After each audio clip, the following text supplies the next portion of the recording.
Oh, welcome back everyone. Alright, so today what we're going to be doing, we've already started, but we're going to be, this one on the end right here needs a bigger population of bees.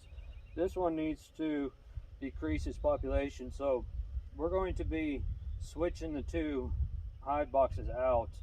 I was hoping that the queen would have moved down, but she hasn't moved down yet. And we have mediums on here. That's why I prefer to use all double or all deep and keep everything the same, but it is what it is. But she has laid, she is laying up everything right here.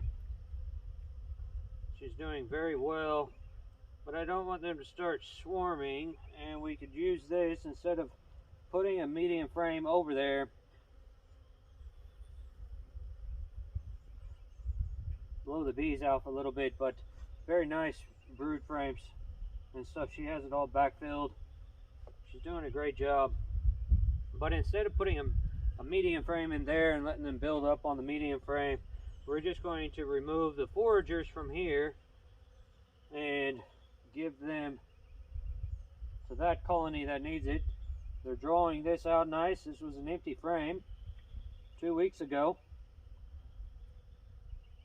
So they are working, they are doing good. They're getting the bottom cleaned up. I would imagine that she's going to be moving down anytime now. But some colonies are just stubborn. They don't move down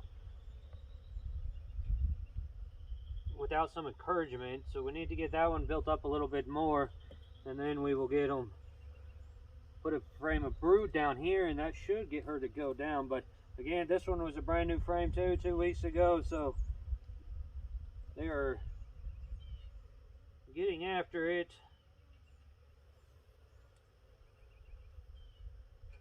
And I see no signs of swarm cells or anything of that nature. We just want to boost the population. So usually what we do is we'll take a frame of brood and stick it in there with some bees and a cap brood, stick it into the smaller one, and they will boost it up. But since we have a medium and a deep, we're just going to switch them out. So that way the foragers come into the smaller hive and leave this bigger one, and hopefully that will ease the temptation to swarm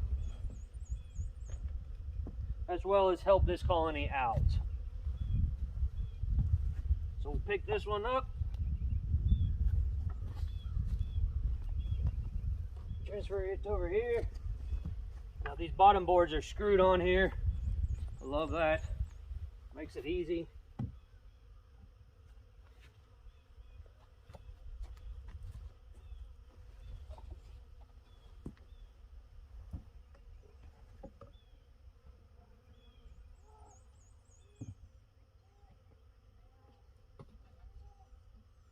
Alright, so there we go.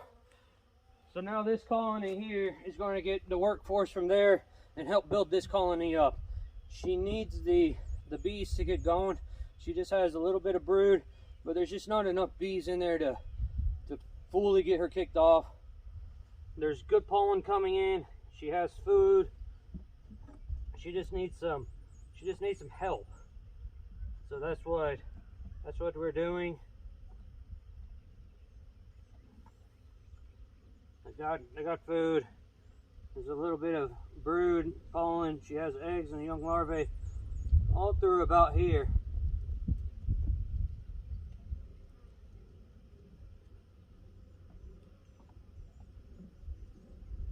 So she'll be good to go. Only in about 2 weeks we'll come back out here and check them, and this one should be much more further along, we hope. And if not, then what we'll do is we'll get rid of this queen, and we'll probably combine the two and then split them off here in a month or so and get 2 colonies off of it. So we will see how this will do first. It's not going to weaken that one. They have a ton of brood on them and they're hatching out.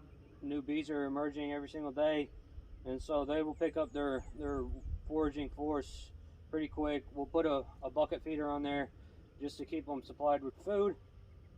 and you know, keep them growing. So that's just one way to help a smaller colony. If you got a big colony, you don't want to make a split right now.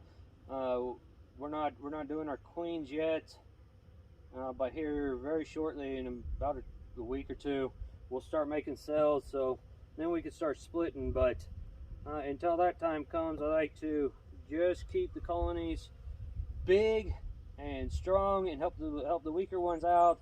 But I want to make sure they don't get into the impulse of swarming. So this is just one way to help it, removing the foragers out and keeping them in the same yard. All right, well, you guys have a good one. We got lots of hives to check. I hope your bees are doing good. We'll catch you on the next one.